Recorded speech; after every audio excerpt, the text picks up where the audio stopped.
There's probably a lot of you thinking this video may just be slop thrown together to attack modern zombies and yet again praise the almighty classic. At first, it was almost going to be that.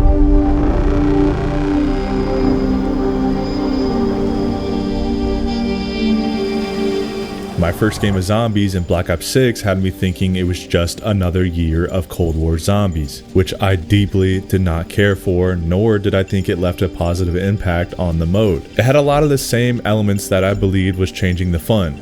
Armor plates, loadouts, operators, point system, weapon rarities. And while some of these things I still believe can be changed for the better, I've had a huge sigh of relief as I seriously have started enjoying my time playing a new Call of Duty Zombies mode for the first time since Black Ops 3. And since the older games get held up as one of the best to do the mode, I think it would be good to compare them to BO6 and see what does what best. Because they both do things right and wrong, and overall, I am just glad Zombies is fun once again.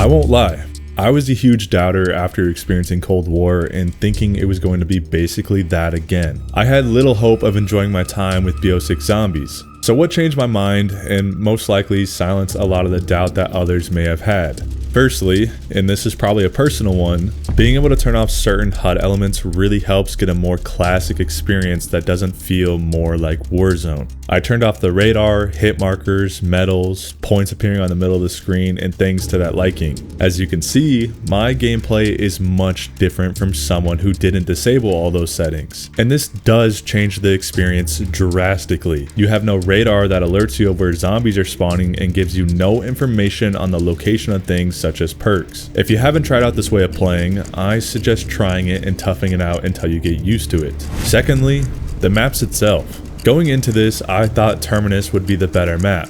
But honestly, I find myself booting up Liberty Falls much more often as the design is clean and the jet gun is quite a fun wonder weapon to use. Sucking up zombies and having infinite ammo is really satisfying. The map had its complaints before coming out, and honestly, I think everyone was wrong. Each area isn't as open as we thought, and if it appears that way, the gameplay is balanced around it. Zombies in this game spawn incredibly fast and rounds do not last long whatsoever. The AI is also a lot smarter and can get around smoothly and spread out enough that they create tight spaces for you to run through. Because of these factors, it's a lot easier to get surrounded in these seemingly bigger open parts of the map. It's actually really refreshing being able to have the zombies sped up, but I could see where some people would want the progression of rounds to slow down. I usually go to round 31 and extract. Time spent in match to get there is about 30 minutes in total. That includes me taking some time to build the wonder weapon. This is so much faster than what it was before, but the open parts of these maps aren't making it as easy as you may think, although our character is very slippery compared to previous titles, meaning when running through a herd of zombies, it's very easy to slip between them and not get stuck. The difficulty is there, and it's not an easy breeze that Cold War was. It's still quite easy, yes, but the challenge has shifted. Rounds are much faster, so getting to round 30 is a lot less daunting, and that does remain quite easy. But it's around this time that things really start picking up. There is a multitude of reasons for it. Your weapons get increasingly more useless as you won't be able to keep up with clearing out zombies. Your best bet is to use the wonder weapon, but that won't be good enough either because the overwhelming amount of manglers that start spawning in.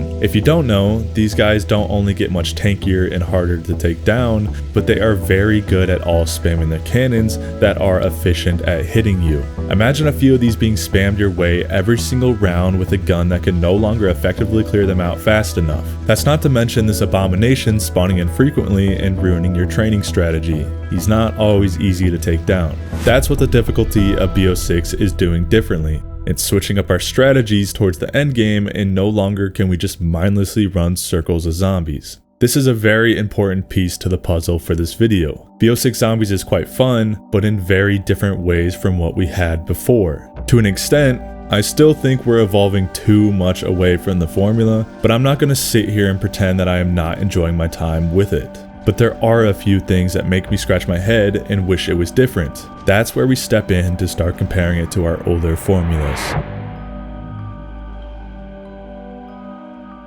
My big problem with the balancing is without a doubt the point system. If you didn't know, before Cold War, how you would get points is doing damage to the zombies. Pretty straightforward. And if you didn't pay attention, you'd think not much has changed with how we go about that. The difference between the point systems is that back then, anytime you did damage to a zombie, you'd be rewarded a small portion of points that could rack up really quickly if you're hitting a zombie with a ton of bullets. Now how it has been for the past few years and in BO6 is that you don't get those points whatsoever. You only get the points from eliminating the zombie. This is a huge deal and changes how the entire game is played, mostly because investing into your loadout means you have to be very careful with what you decide to do. For example, you invest too much into a gun and later you may regret it and want to get a different gun. Well, how are you going to do enough damage to kill the zombies and get enough points if that gun you decided to upgrade is complete crap? What if you hit the mystery box too many times and all you were getting is crud? And now the zombies are so strong that they are really hard to put down to get points. At that point, it's very annoying and you can't be flexible in your choices. The mystery box is an iconic piece of zombies, and I seriously have not spun it once in many games. The fact that I'm not wanting to spin it in Call of Duty Zombies is just something crazy to realize.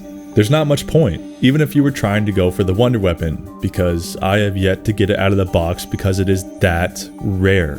I could just build it as both the maps we currently have allow you to craft it. By the time the box starts giving you legendary weapons, you'll already have enough scrap to have your weapon upgraded, and you won't want to swap it out as you'll likely have it pack-a-punched anyways. Previously, with the old point system, you can make plenty of mistakes and put yourself in a really awful position. A really weak gun, no perks, high round with hard to kill zombies, but you were able to dig yourself out of that hole if you were good enough to stay alive and farm points off the zombies. You can't do that anymore, and the current system doesn't have a good way to make up for it. So you better figure out exactly what your loadout will be and not deviate away from it if you want to have a good game of zombies. If they can fix this, I think this game will feel so much better. There's seriously no point to carry two standard weapons. Just focus on one, pack-a-punch it, and when you run out of ammo, just buy more from the ammo crates. Your secondary weapon really should only be the wonder weapon. Now this next point, my mind may change because I have no idea where they're going to go with things in the future, but I don't care much at all about the storyline and what's even happening in this universe. In contrast,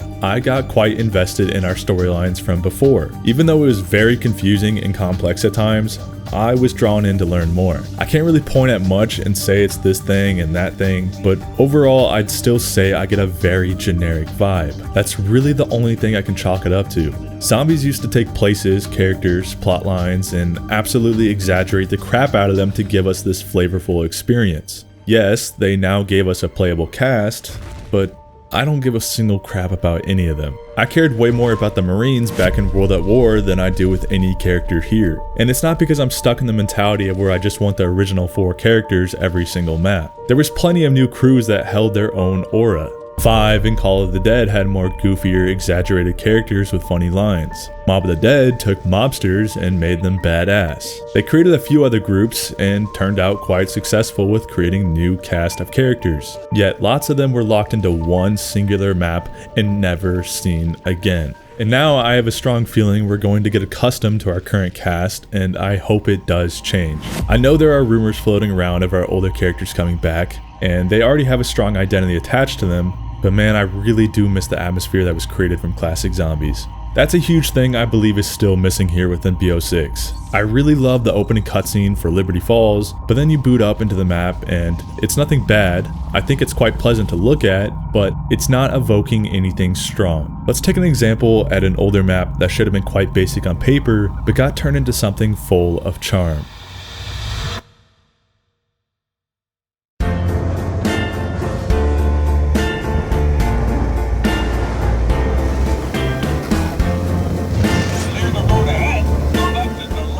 You all know Transit, debatably one of the worst maps of all time. In gameplay, that is. But in terms of memorability and charm, well, it's definitely got that. A map that is designed in a similar way to Terminus, where you're supposed to go around the map to these other locations. In Transit, you take the bus. In Terminus, you drive these boats around. You have control on this map. You drive this boat around to multiple islands and can go at any time, which is very nice, but there's not much that you can get other than the big old sea monster, which isn't all that intimidating considering you can easily get away from him and rarely pops out. In Transit, you could be fighting for your life as the fastest zombies you've ever seen are trying to board the bus from many directions. While you're fighting for your dear life, you got this sweet robot guy up at the front named Ted who has a charismatic personality. While you're driving from location to location in what is supposed to be some ordinary places, Treyarch at the time came in and made it special. Denizens scaring the ever-living crap out of you in the fog if you tried ditching the bus transportation method and just booked it. The place covered in lava from the effects of previously fired missiles that were launched from the moon in Black Ops 1.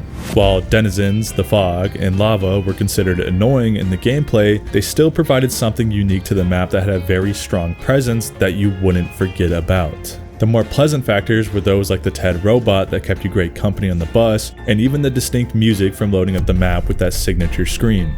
So what I'm getting at is that BO6 lacks strong presence in these maps, and it's important to say that this is specifically in comparison to those older experiences. Almost every map was jam-packed with something much different from the previous and next one.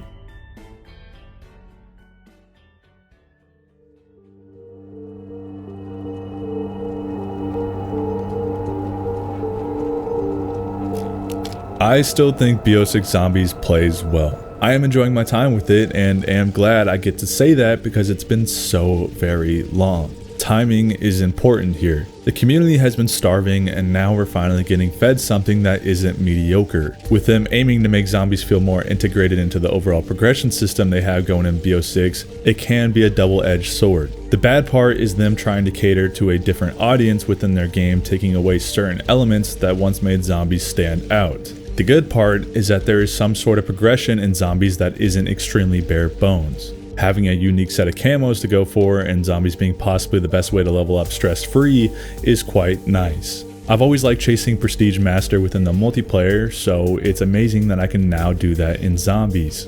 The unique progression that they have had added since Cold War are those augments to upgrade your perks, ammo mods, and your abilities. I actually enjoy this because I'm progressing towards making myself a stronger player when playing a mode that has always been about working for more power. Once you earn them though, that's it.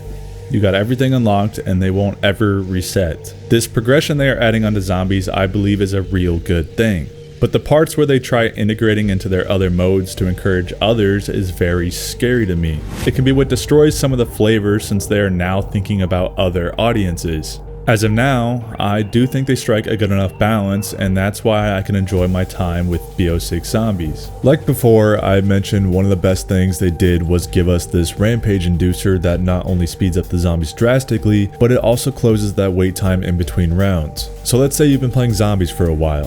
A lot of this is easy to you and you want to speed up the process at which you get somewhere in the game, like the new map Citadel. You need to reach round 10 before you can even get the elemental swords. Maybe you get tired of the early game and waiting to progress to that point. Well, if you just activate the rampage inducer and spawn, now you can get to round 10 extremely fast if you're capable of doing so. The best part is that you can deactivate it if you only wanted to get to a certain round faster and play the rest from there normally. When I was doing this and checked my progress, I was not even 2 minutes into the game and I believe I was already around round 4. Most of that time would have been spent waiting for the very slow zombies to spawn in. I think overall this was a good choice because the decision is in your hands and you do ramp up the difficulty as a trade-off. But the best feature has to be that save and quit option. It's kind of crazy to think that we've never had this before because it drastically changes the game. For me, the biggest thing is high rounds. Before, I think I was quite capable of getting to an extremely high round, but I never found out because what killed my runs is boredom. I didn't want to sit there and leave my game running, doing the same thing over and over, not being able to play another game of zombies because I currently have this high round game going. Now I can save and quit on a high round and come back to it whenever as long as I don't overwrite the save. So I can keep that game going, but also start another one by myself or maybe even with friends to enjoy a fresh new match. This is a huge quality of life difference for zombie players. Now I think it's time to talk about that brand new map.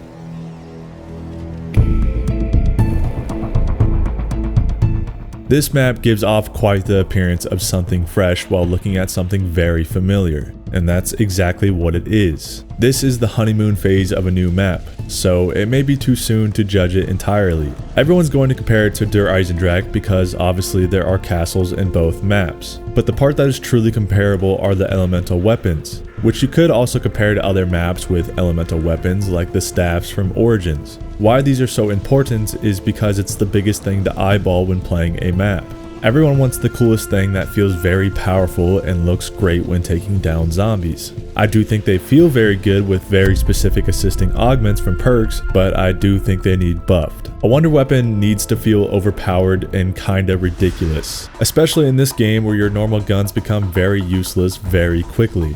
The pacing of the game has sped up zombies, getting you to much higher rounds very quickly. A round 30 now may have been a round 18 back in the day because that's how fast the game is now. The new players may be fine with this, but for anyone that's played before, they probably played so many games that they have gotten used to much longer lasting games. Now, if you weren't looking up an exact strategy to follow for high rounds, then your game might end within an hour at best, because eventually the zombies will be extremely fast and boss zombies will be spammed your way.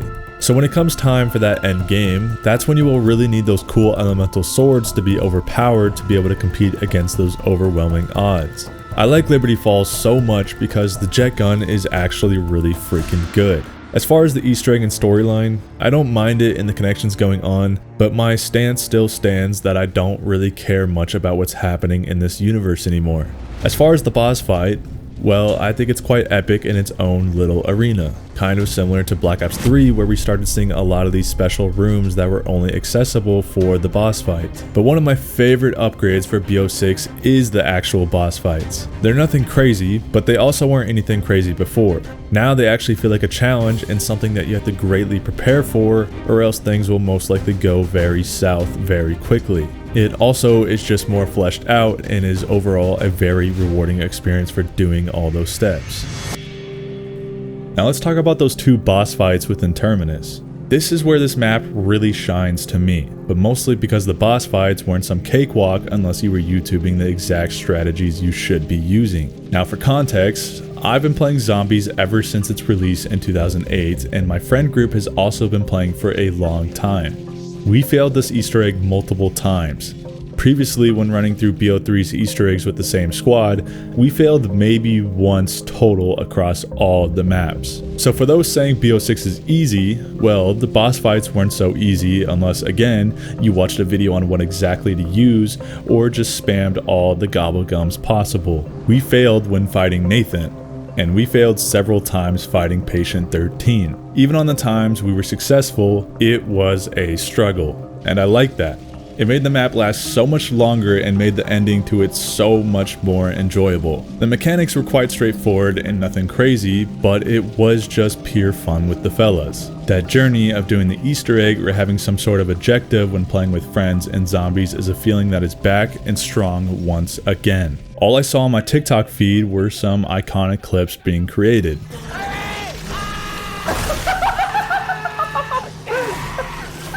The community is in a really good place, and I hope this momentum can stay afloat. BO6 Zombies is good. Of course, I think old will always reign supreme here, but I'm not going to complain when we finally have something good once again. I was stubborn about enjoying my time with BO6 Zombies, so if you're in a similar situation, I suggest trying it out some more and being open-minded.